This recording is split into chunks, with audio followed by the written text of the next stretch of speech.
E aí, pessoal, tudo bem? Voltamos aí para mais uma aula e vamos continuar o assunto de genética. Vamos continuar o assunto de alelos múltiplos, só que agora falando do sistema BO. Estão prontos? Então vamos lá.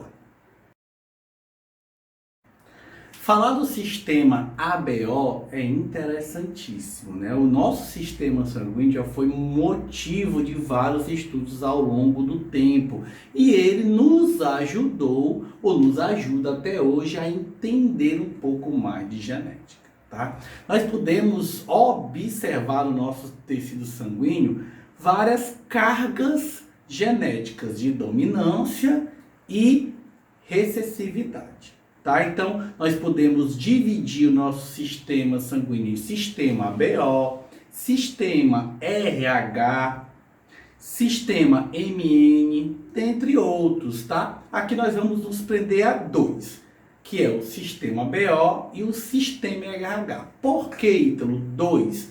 Porque esses dois são os mais observáveis do ponto de vista de transfusão sanguínea. Então, vamos lá. Vamos entender o que é que determina o sistema ABO. O que nós observamos são os glóbulos vermelhos que você pode observar aí nessa figura. Os glóbulos vermelhos observados na figura, eles na sua periferia, né, na sua parte externa do glóbulo vermelho, dentro da sua carga genética, ela vai determinar se você terá na sua periferia pequenas antenas espículas aglutinogênios que vão permitir você fazer que esses glóbulos vermelhos sejam mais encaixadinhos. Entenda, a função do sangue é carregar gases. Então, quantitativamente é importante que você tenha um sistema sanguíneo homogêneo e aglomerado, ou seja, dentro do vaso sanguíneo caiba o máximo possível de glóbulos vermelhos. Então, eles têm que estar bem organizados, bem encaixados. Então, vai ter um gene na sua genética que vai fazer o seu glóbulo vermelho ter espículas. Lembrando que todas as células têm vários tipos de espículas diferentes. Os glicocálices são, por exemplo, essas espículas que os vírus utilizam para entrar em outras células, em outros tecidos. Só que essa específica do glóbulo vermelho, a função é aglutinar. Então, no caso, eu vou ter aí 3 tipos de possibilidades de aglutinogênio. Se eu tiver uma espícula com um determinado formato, eu vou ter uma espícula do tipo A, como você pode observar aí na figura. Ou seja, o seu glóbulo vermelho vai ter uma determinada espícula que, quando encontrar outro glóbulo vermelho, vai se conectar e saber que a célula que está do lado é igual a ela. Então, elas vão ficar juntinhas. Vão poder se fazer uma ligação como, não é, como se fosse uma ligação química, né, aproximada, tá? Pessoas que têm espículas do tipo B, como você pode observar na figura, vai ter uma espícula com um formato diferente daquela espícula do tipo A. Então, uma espícula B, ela encaixa noutra espícula B. Opa, quem está aqui do meu lado é outra célula igual a minha. Ah, então tu está dizendo que uma espícula A não encaixa numa espícula B. Exatamente, não encaixa numa espícula B. Então, as pessoas que têm sangue B têm uma espícula diferente. Ítalo, beleza. E as pessoas que têm uma espícula do tipo O? Interessante. Glóbulos vermelhos que não têm espícula, ou seja, para aquela característica aonde deveria ter essa espícula, ela não tem, é classificado como O. Então, tu está dizendo que ter espícula de um formato é A, ter de outro formato é B e não ter é O, exatamente. Naquele espaço onde deveria ter aquela espícula, está vazio. Então, eu vou dizer que quem tem sangue A tem aglutinogênio A, quem tem sangue B tem aglutinogênio B. Quem tem sangue O não tem aglutinogênio. Quando eu passo a ver quem é dominante, eu começo a observar que quem é A domina O.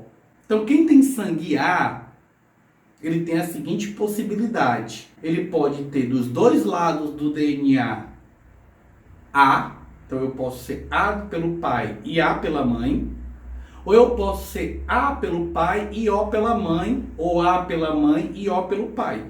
Então, eu deveria ter duas espículas naquele espaço, uma do pai e uma da mãe, ou eu vou ter uma espícula naquele espaço, e como eu recebi o O da minha mãe ou do meu pai, do ladinho está vazio. Então, eu ainda continuo sendo A, porque o A domina o O. Então A domina O, beleza. Quando eu comparo o B com o O, é a mesma coisa. Quem tem sangue B domina sangue O. Então, lá no meu glóbulo vermelho, eu vou ter dois espaçozinhos unidos. Se eu receber B do meu pai e B da minha mãe, BB. Ou eu posso ter BO. Então, eu vou ter um espaço B do meu pai e um O da minha mãe. Ou um B da minha mãe e um O do meu pai. Então, um espaço está com a espícula e a outra está vazio. Mesmo assim, como o gene B domina o gene O, eu vou ser sangue O. Só que eu vou ser sangue O heterozigoto ou A heterozigoto. Ou A homozigoto dominante ou B homozigoto dominante. Agora, quando eu comparo A e B, surge uma coisa interessantíssima. O A comparado com o B, eles são codominantes. Nós já vimos essa aula. E o que é que significa ser codominantes? Nenhum domina o outro e os dois aparecem ao mesmo tempo. Então, uma pessoa do sangue A que casa com uma pessoa do sangue B e tem um filho AB, quer dizer que ele tem dois tipos de espícula no glóbulo vermelho. Era como se ele tivesse dois tipos de sangue diferentes. Então, uma pessoa do sangue AB, nesse espaço do glóbulo vermelho, ele tem uma espícula A e uma espícula B. Sendo assim, o meu sistema sanguíneo fica com essa determinada característica. A é igual a B e ambas dominam O. Só que teu corpo, ele procura uma maneira, tá, de te proteger contra espículas que não são iguais a dele. Quem são essas proteções? Os anticorpos, os tão falados anticorpos, ou antígenos, que é um modo do teu corpo te proteger. Se você é uma pessoa que tem no seu sangue espículas A, você tem que se proteger contra quem? Qual é o outro tipo de espícula que você vai se proteger? A espícula que não se encaixa no tipo A. E qual é a espícula que não se encaixa no tipo A? O tipo B. Exatamente. Então, uma pessoa do sangue A, ela vai ter um anticorpo anti-B. Então, o que é que esse anticorpo faz? A partir do momento que você tiver no seu corpo sendo A e receber um sangue B, o teu corpo vai criar anticorpos que vão se encaixar no sangue B e fazer com que aquele sangue B não te atrapalhe, não forme uma mistura heterogênea.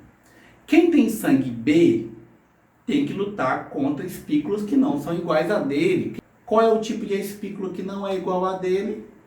O A. Muito bem. Então, se eu sou sangue B, eu vou ter anticorpos antígenos anti-A. Massa.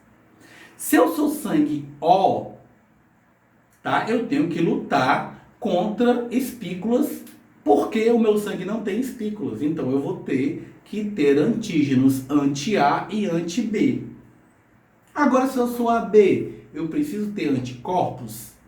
Não preciso, porque eu tenho as duas. Se eu sou AB e tomo sangue A, o sangue A se encaixa no A. Se eu sou AB e tomo sangue B, o sangue B se encaixa no B. Se eu sou AB e tomo O, como o O não tem espícula, ele encosta nas minhas e ela não sabe nem que ninguém encostou, porque ela não tem espícula. Então eu não vou ter anticorpos. Não preciso ter anticorpos, porque o meu sangue está ok. Isso faz com que quem tenha sangue AB seja receptor universal, porque ele tem duas espículas. E quem é sangue O é doador universal, porque ele não tem espícula, ele pode ser doar para todo mundo. E tem o fator RH? Falamos já já. Então, como você pode observar nessa tabela, quem tem sangue A tem espícula A, antígeno anti-B e pode ter 2 genótipos. Quem tem sangue B vai ter espícula B, vai ter antígeno anti-A e vai ter 2 genótipos. Quem é AB tem 2 espículas, não tem anticorpo e só tem um genótipo, que é o AB. Quem é O não tem espículas, tem 2 anticorpos e só vai ter um tipo de genótipo. Agora vamos falar um pouquinho do sistema RH, que é um sistema paralelo, tá? Por que RH? Porque foi um macaco do gênero Rhensus, por ele ter sido o motivo do estudo, ele foi utilizado porque esse macaco tem o mesmo sistema sanguíneo do que o humano. Ele foi utilizado como estudo para se entender por que tinha macacos A que tomava sangue A e criava anticorpos. Por que eu tenho um macaco B que toma sangue B e cria anticorpos? Não estou entendendo. Por que tinha uma parcela de macacos A que tomava A e morria? Macacos B que tomava B e morria? Opa, deve ter alguma coisa a mais. E tinha, como eu já comentei no início, outros fatores. Um deles é o RH. O que acontece com o RH? É um outro gene que tem um outro tipo de espícula. Ah, então além disso ainda tem outra antena? Sim, tem outra antena. E essa antena pode ser classificada de 2 tipos. A antena positiva e a falta de antena, que é a característica negativa. Ah, então essa falta de antena aqui, o negativo, era como se fosse o O do sistema BO. Perfeito, perfeito. Você está de parabéns. Exatamente. Então, quem tem antena, positivo. E quem não tem antena. Quando eu comparo, quem é que domina? O ato de ter antena. Então, quem tem antena domina quem não tem antena. Então, o positivo domina o negativo. Sendo assim, quem é positivo, ele pode ter 2 antenas positivas, já que o espaço cabe 2 antenas, então ele pode ser mais, né? E a gente simboliza, já que é o sistema RH, pela letra R dominante, maiúscula, RR, ou ele pode ser R branco, não tem nada, negativo. Então ele é Rzão, Rzinho. Ele tem uma antena positiva e um espaço vazio negativo. Então ele é uma pessoa heterozigota, tá? Heterozigota. Uma pessoa negativa, ele tem os 2 espaços vazios, não tem nada aqui. Tá certo? Então, sendo assim, uma pessoa Rzinho é uma pessoa que não tem antena, ela é careca. Então aí surgem algumas situações, né? Vamos supor que uma pessoa seja A positivo e ela seja toda homozigota. Azão, Rzão, ela ficaria desse jeito. Se ela fosse A positiva heterozigota, ficaria desse jeito, tá vendo? Tem 2 espaços. Se ela fosse, por exemplo, O positiva, homozigota, ficaria assim. Se ela fosse O negativa, homozigota, a genética do sistema BO faz com que você comece a observar possíveis situações aonde eu tenho ou não que ter atenção nos seus ancestrais. Caso eu queira fazer uma determinação sanguínea, é fácil. Como é que eu faço um exame de sangue? Como é que eu determino qual é o teu tipo de sangue? Usando os anticorpos, os antígenos. Quais são os antígenos? E aí o que acontece para fechar o sistema ABO? Seguinte, quem tem sangue A não tem antígeno. Claro que ele não vai ter antígeno, que ele não vai destruir o próprio sangue. Tá? Então quem tem sangue A não tem anticorpo.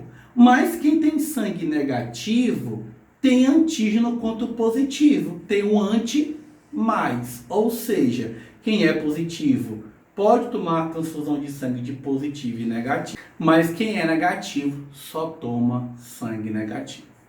Então, se eu quero fazer um exame para saber qual é o meu tipo de sangue, às vezes eu vejo, vi bombeiro, policial, com aquela, como é que eu faço? Simples, você vai fazer um exame de sangue e o médico vai pedir uma determinação sanguínea, tá? O que é que vai se utilizar lá?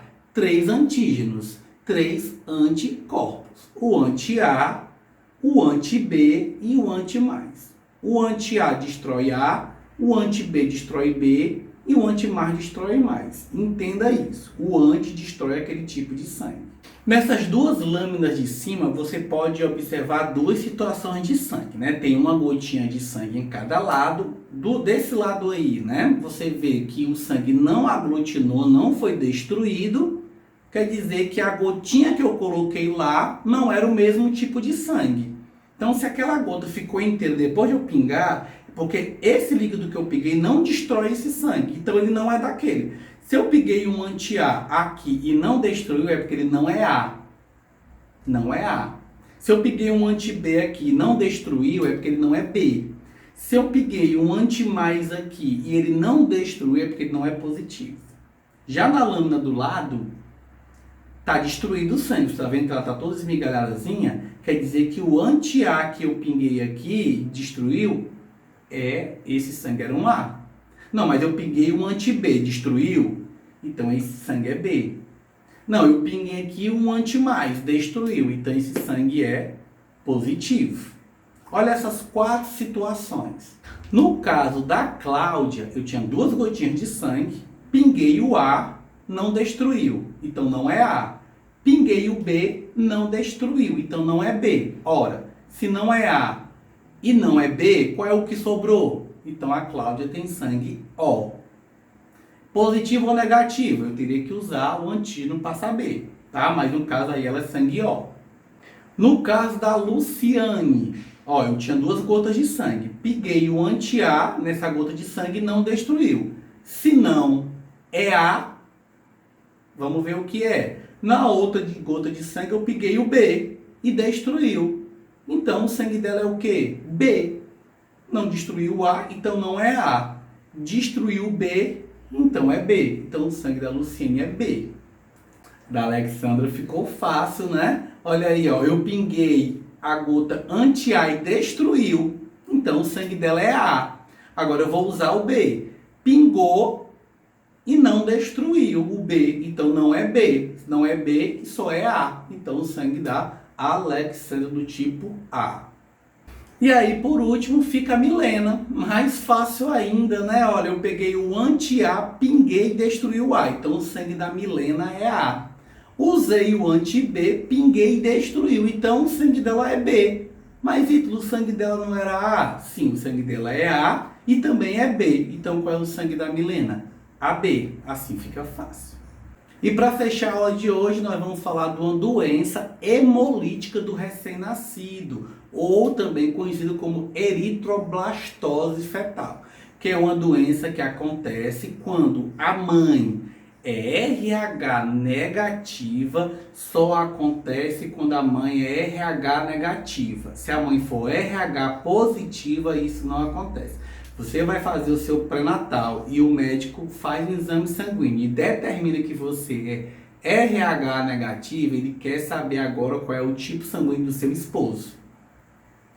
O seu esposo foi do tipo RH positivo, aí o médico abre um sinal de alerta, vamos acompanhar você. Mas por que, Ítalo? Simples. Se seu marido é do sangue positivo, tá? A chance de você ter um bebê positivo é grande. Por quê? Porque positivo domina negativo. Se seu marido for homozigoto, 100% de você ter chance de ter um filho positivo. Se ele for heterozigoto, 50% de chance de você ter um filho positivo. Então o médico tem que acompanhar. A partir do momento que o bebê se desenvolve e a placenta cresce, a placenta é um órgão acessório que passa grandes quantidades de sangue pela placenta, ela vai estar com o sangue da mãe negativo paralelo ao sangue do bebê positivo, separado por membranas. E esse sangue trocam o que? Gases, nutrientes, metabólicos. Até aí nenhum problema, porque se o sangue do bebê nunca se misturar com o sangue da mãe, nunca vai acontecer nada. Mas vamos supor que por questões de pressão, aumento de peso, tem tendência a ter varize, por algum motivo começa a ter rompimento rompimentos na placenta materna e pequenas quantidades do sangue da mãe começam a se misturar com o sangue do bebê. Quando o sangue da mãe negativo entra no sangue do bebê positivo, acontece alguma coisa? Não. Por quê? Porque positivo pode receber sangue negativo. Mas quando o sangue do bebê começa a entrar no sangue da mãe, acontece a formação de anticorpos, porque sangue negativo não suporta sangue positivo. E a mãe começa a criar anticorpos, tentando destruir o sangue do bebê e, consequentemente, o bebê. A chance de uma mulher negativa com um filho positivo ter um aborto no primeiro nascimento é de 30%. Então, 30% das mulheres negativas que têm filhos positivos acabam abortando o filho. Isso explica por que mulheres positivas engravidam e acabam perdendo o bebê por aborto. Agora, se eu conseguir ter o primeiro filho, porque depende muito quando esse processo começou, se começou logo no início da gestação, dificilmente eu tenho um bebê. Se já começou quando o bebê tinha 8 ou 9 meses, eu tenho um bebê e eu tenho que fazer transfusões, ter observação do bebê, mas eu tenho um bebê. Agora, a partir do segundo nascimento da mulher, cria-se um problema grave. Por que, Ítalo? Simples, porque eu já tenho um anticorpo. Assim que eu engravidar de novo de um homem positivo e o bebê for positivo, eu já vou abortar o bebê. Ele não vai nem começar a se desenvolver. Assim que ele começar a criar sangue, eu já aborto o bebê, porque eu já tenho anticorpos, eu já mato o bebê dentro de mim. Então, toda mulher negativa que tem um marido positivo tem que ser acompanhada pelo médico. Bem, pessoal, essa foi nossa aula de hoje. Muito obrigado pela atenção. E depois eu vou trazer um vídeo explicando, resolvendo algumas questões do sistema ABO. Obrigado pela atenção e tenham um bom dia.